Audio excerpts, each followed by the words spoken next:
क्या होता है जब एक साधारण गांव की लड़की इतिहास की सबसे प्रभावशाली रानियों में से एक बन जाती है। आज की कहानी किसी ऐसी राजकुमारी की नहीं है जिसका जन्म किसी महल में हुआ हो। यह कहानी है एक ऐसी महिला की जिसने एक साधारण किसान परिवार में जन्म लेकर त्रिपुरा में शिक्षा, स्वास्थ्य और समाज सुधार के क्षेत्र में अमिट छाप छोड़ी।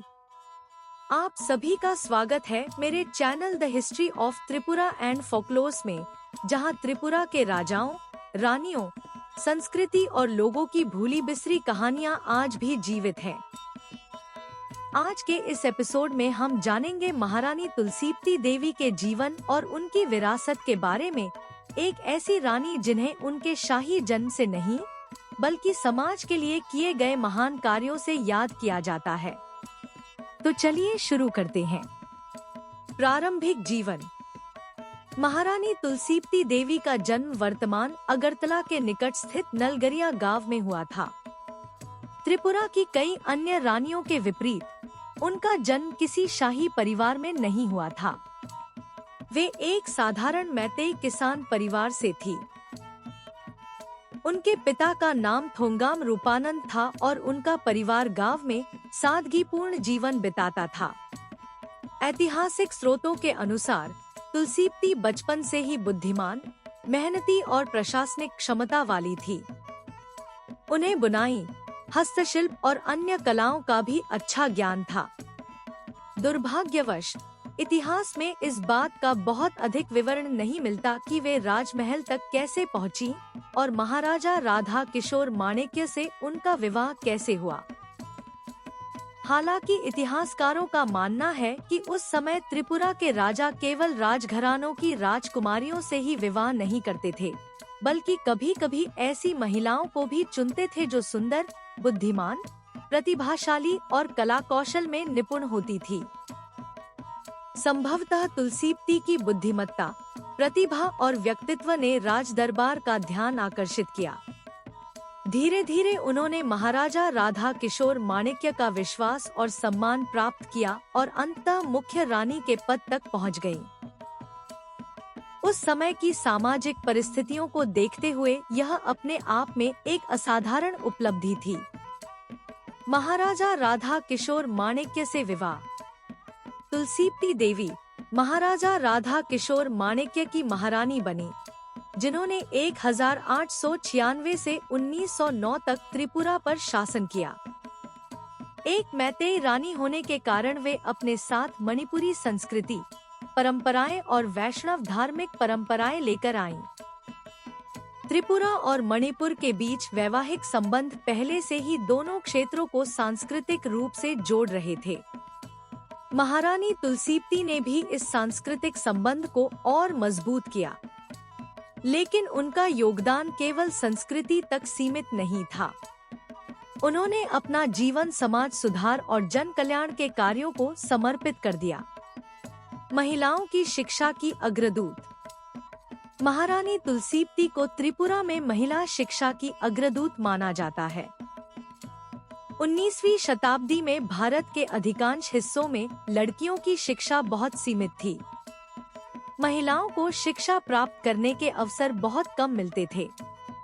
महारानी तुलसीप्ती अच्छी तरह समझती थी कि शिक्षा के बिना महिलाएं कभी आत्मनिर्भर नहीं बन सकती।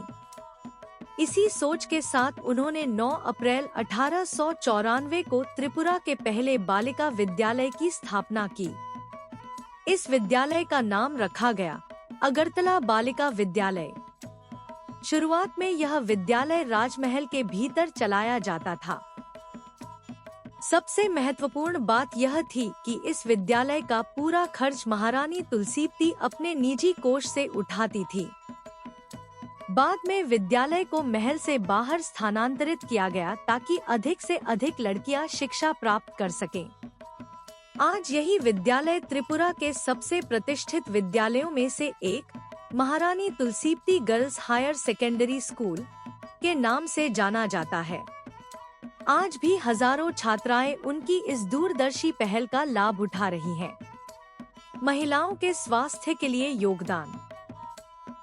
महारानी तुलसीप्ती ने केवल शिक्षा पर ही नहीं बल्कि महिलाओं के स्वास्थ्य पर भी विशेष ध्यान दिया।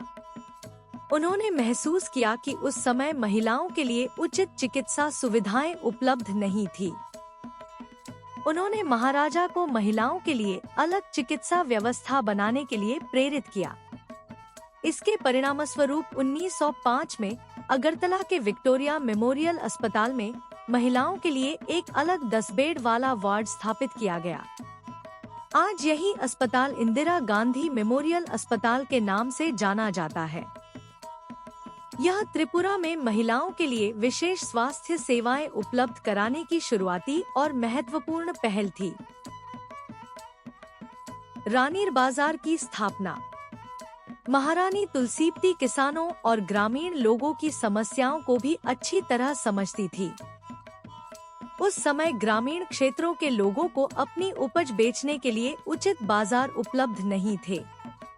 इस समस्या को देखते हुए उन्होंने अपने गांव नलगरिया के निकट एक बाजार स्थापित करवाने की पहल की। यह बाजार आगे चलकर रानीर बाजार के नाम से प्रसिद्ध हुआ। स्थानीय लोगों के बीच एक रोचक कथा भी प्रचलित है। कहा जाता है कि जब महारानी अपने गांव जाया करती थी, तो रास्ते में एक स्थान पर विश्राम करती थी। उस समय आसपास के गांवों के लोग वहां आकर अपनी उपज बेचते थे। धीरे धीरे यह स्थान एक छोटे बाजार में बदल गया और समय के साथ एक बड़े व्यापारिक केंद्र के रूप में विकसित हो गया। आज का रानीर बाजार उसी विरासत का प्रतीक है। धार्मिक और सांस्कृतिक योगदान। महारानी तुलसीवती एक धार्मिक प्रवृत्ति की महिला थी। उन्होंने त्रिपुरा में वैष्णव परंपराओं और मणिपुरी संस्कृति के संरक्षण और प्रसार में महत्वपूर्ण भूमिका निभाई। उन्होंने कई मंदिरों और मंडपों के निर्माण के लिए भूमि दान की तथा विशेष रूप से मणिपुरी समुदाय को सहयोग प्रदान किया। उनके द्वारा स्थापित प्रमुख धार्मिक स्थलों में नलगरिया का श्री श्री राधा माधव मंदिर और अभयनगर का लैनिंगथौ पुथिबा शामिल है। उन्हें राजमहल में तुलसी के पौधे लगाने और उसकी पूजा की परंपरा शुरू करने का श्रेय भी दिया जाता है। तुलसी मणिपुरी वैष्णव परंपरा में अत्यंत पवित्र मानी जाती है और उनके प्रयासों से यह परंपरा शाही परिवार का हिस्सा बनी। विरासत। महारानी तुलसीवती केवल एक रानी नहीं थी। वे एक शिक्षाविद, समाज सुधारक, स्वास्थ्य सेवाओं की समर्थक, किसानों की हितैषी और संस्कृति की संरक्षक थी। त्रिपुरा का पहला बालिका विद्यालय स्थापित करने से लेकर महिलाओं के स्वास्थ्य के लिए विशेष व्यवस्था करने तक, ग्रामीण बाजार विकसित करने से लेकर धार्मिक और सांस्कृतिक विरासत को संरक्षित करने तक, उनका योगदान समाज के लगभग हर क्षेत्र में दिखाई देता है। लेकिन उनकी कहानी का सबसे प्रेरणादायक पहलू यह है कि उन्होंने एक साधारण किसान परिवार से उठकर इतिहास की सबसे सम्मानित रानियों में स्थान प्राप्त किया। आज भी महारानी तुलसीवती गर्ल्स हायर सेकेंडरी स्कूल, रानीर बाजार, उनके द्वारा स्थापित मंदिर और उनके समाज सुधार के कार्य उनकी स्मृति को जीवित रखे हुए हैं। निष्कर्ष। महारानी तुलसीवती देवी की कहानी हमें यह सिखाती है कि महानता जन्म से नहीं, बल्कि कर्मों से प्राप्त होती है। उन्होंने अपने पद और प्रभाव का उपयोग समाज को बेहतर बनाने के लिए किया। एक किसान की बेटी से लेकर त्रिपुरा की महानतम रानियों में से एक बनने तक का उनका सफर वास्तव में प्रेरणादायक है। अगर आपको यह कहानी पसंद आई हो, तो the history of Tripura and folklores channel को लाइक, सब्सक्राइब और बेल आइकन दबाना न भूलें। इस वीडियो को अपने परिवार और दोस्तों के साथ जरूर साझा करें, क्योंकि इतिहास तभी जीवित रहता है जब उसकी कहानियाँ सुनाई जाती रहती है। फिर मिलेंगे एक नई ऐतिहासिक कहानी के साथ। तब तक याद रखिए, महल भले ही समय के साथ बदल जाए, लेकिन महान लोगों की विरासत कभी समाप्त नहीं होती। धन्यवाद।